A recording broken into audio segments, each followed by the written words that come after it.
प्यारे बच्चों, आज हम अपने सिलेबस की नई पोएम माय हेवन का अध्ययन करेंगे। ये एक बहुत ही इम्पोर्टेंट और बहुत ही प्रेरणा देने वाली पोएम है। रविन्द्रनाथ टैगोर जी, जो हमारी भारतीय संस्कृति और भारत के गौरव रहे हैं, नोबेल प्राइज़ विनर रहे हैं साहित्य के, उनके द्वारा कंपोज ये पोएम बहुत ही पैट्रियोटिक, देशभक्ति से परिपूर्ण पोएम जो आपको बहुत प्रेरणा देगी।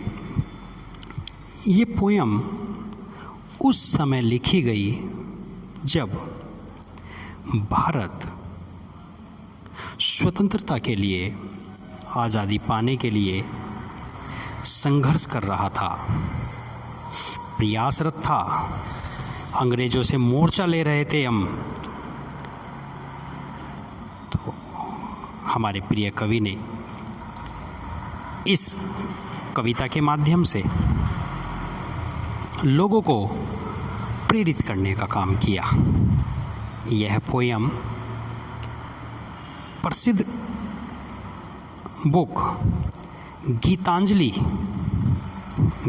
जो रविन्द्रनाथ टैगोर जी के द्वारा लिखित एक पोएम का कलेक्शन है, संग्रह है कविताओं का,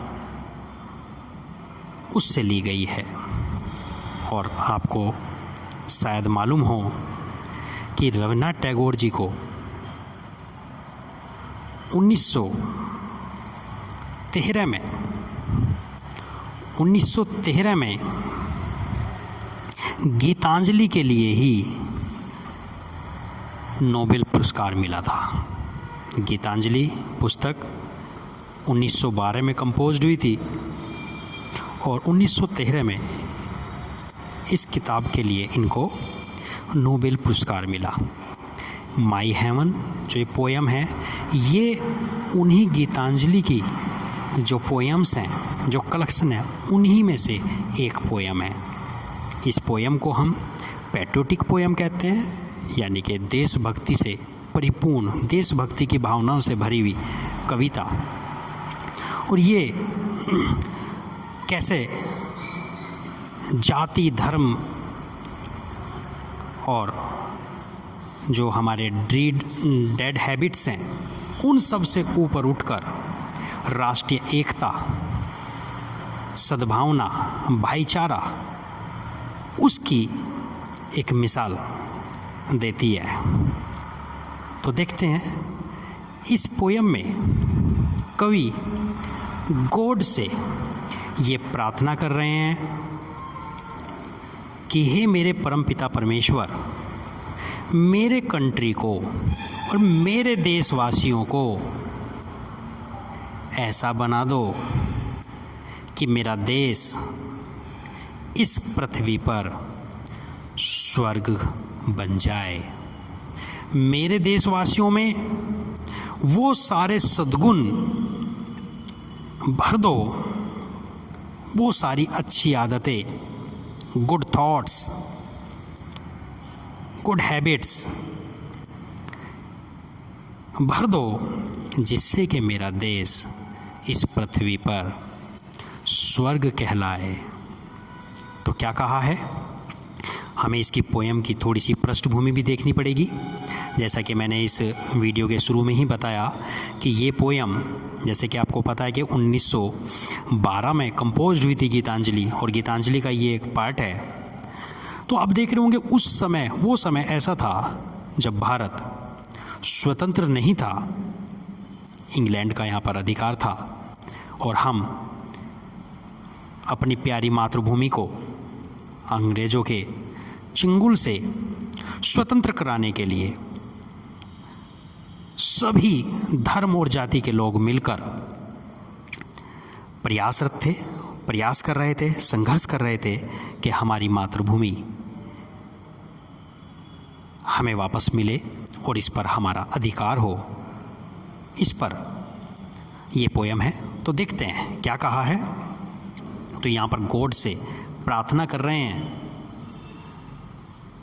रवीन्द्रनाथ टैगोर जी, और क्या कह रहे हैं कि हे मेरे परमपिता परमेश्वर, मेरे कंट्री को और मेरे देशवासियों को कैसा बना दो?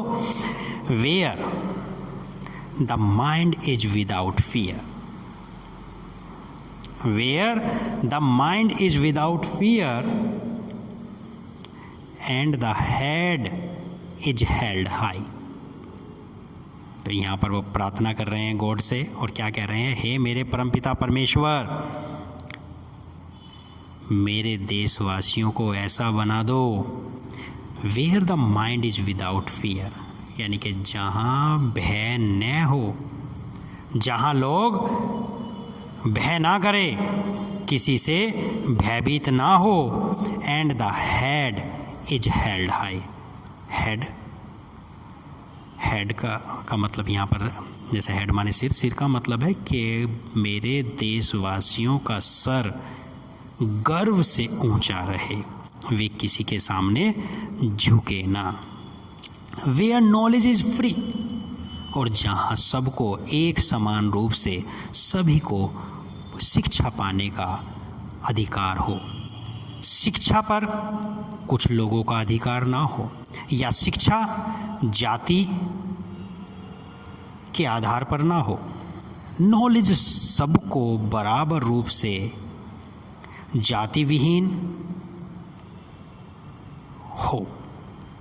क्योंकि उस समय कुछ ऐसे स्कूल्स थे वहाँ पर केवल अंग्रेज ही पढ़ सकते थे और भारतीयों का वहाँ पर प्रवेश नहीं था, या मीडियम केवल इंग्लिश ही था। तो वो बातें भी यहाँ पर दर्शाई गई है कि नॉलेज पर सभी का अधिकार हो। वेयर द वर्ल्ड, और जहाँ पर world has not been broken up, बिखरा हुआ ना हो, इनटू फ्रेगमेंट्स। फ्रेगमेंट्स का मतलब होता है पीसेस, टुकड़े। और यहाँ जो वर्ल्ड की बात कही है, वर्ल्ड का मतलब यहाँ पर है कि भारत की जो ये दुनिया है, ये जो भारत है, वो टूटा हुआ ना हो, बिखरा हुआ ना हो, इनटू फ्रेगमेंट्स, टुकड़ों में, by narrow domestic walls. Narrow domestic wall से मतलब यहाँ पर है डोमेस्टिक घरेलू, वॉल्स माने दीवारें, और नैरो का मतलब संकुचित, यानी कि हम छोटी छोटी इकाइयों में ना बटे हुए हों, हम जातियों में ना बटे हुए हों, हम संप्रदाय में ना बटे हुए हों, हम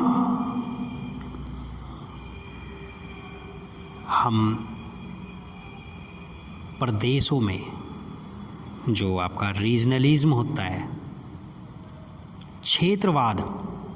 क्षेत्रवाद में ना बटे हुए हों, हिंदू, मुस्लिम, सिख, ईसाई, ये जो छोटी छोटी दीवारें हैं या ये जो टुकड़े थे, इससे भारत की एकता को, जो बहुत ही भारत की एकता बिखराव की तरफ थी, तो ये कह रहे कि हम एक रहेंगे तो हम किसी भी समस्या का सामना कर सकते हैं और अपने देश को हम बहुत आसानी से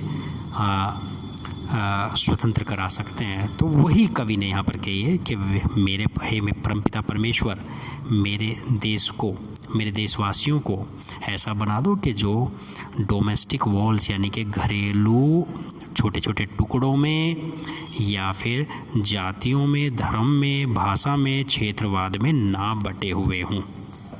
नेक्स्ट देखेंगे।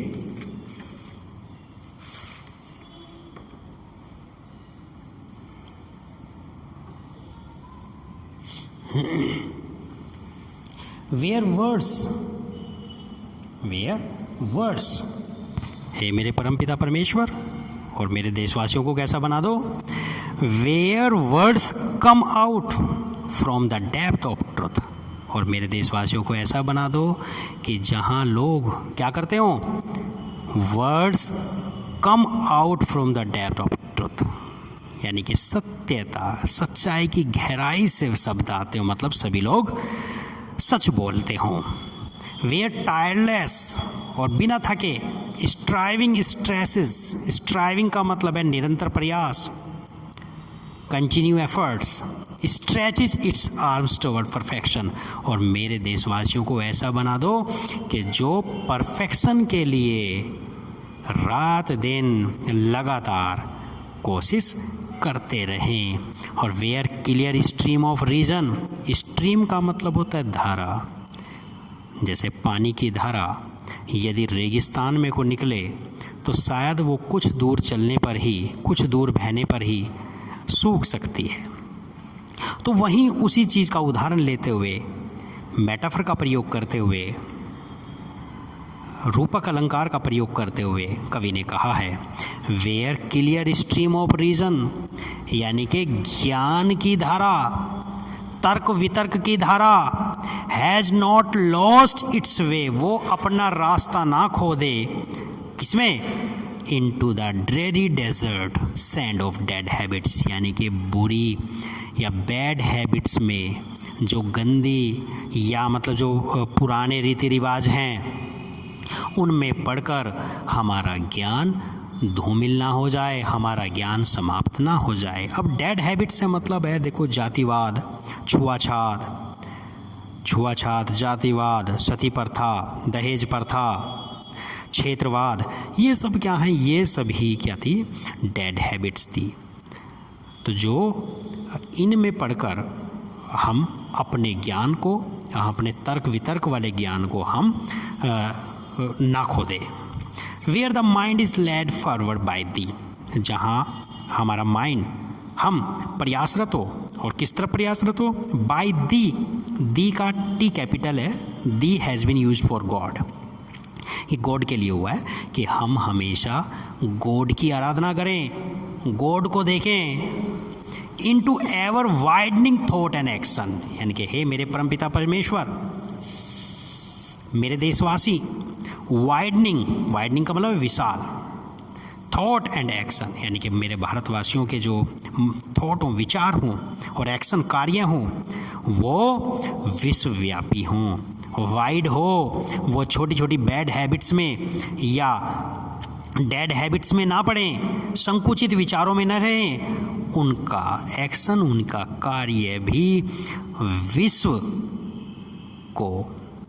विश्व को ज्ञान देने वाला हो, विश्व के लिए वे कार्य करें, उनका एक्शन जो वाइड हो, विशाल हो, ताकि उससे सभी लाभान्वित हो, सदैव विकास की ओर जाने वाले विचार हों, सभी को फ़ायदा पहुंचाने वाले विचार हो।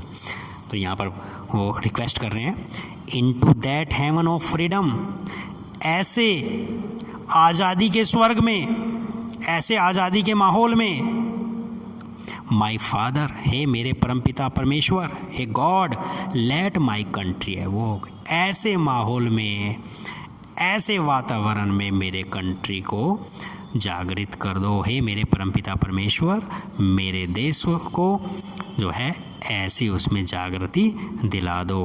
मेरी कामना है कि मेरा देश ऐसा हो जाए और फिर ये पृथ्वी पर स्वर्ग कहलाए। तो प्यारे बच्चों, बार बार पढ़ेंगे इस पोएम को, देखेंगे, बहुत इम्पोर्टेंट पोएम है और परीक्षाओं में भी अक्सर इसका सेंट्रल आइडिया और यहाँ से एक्सप्लेनेशन पूछे जाते रहे हैं। ठीक है, देखते रहिए और पढ़ते रहिए। Thank you.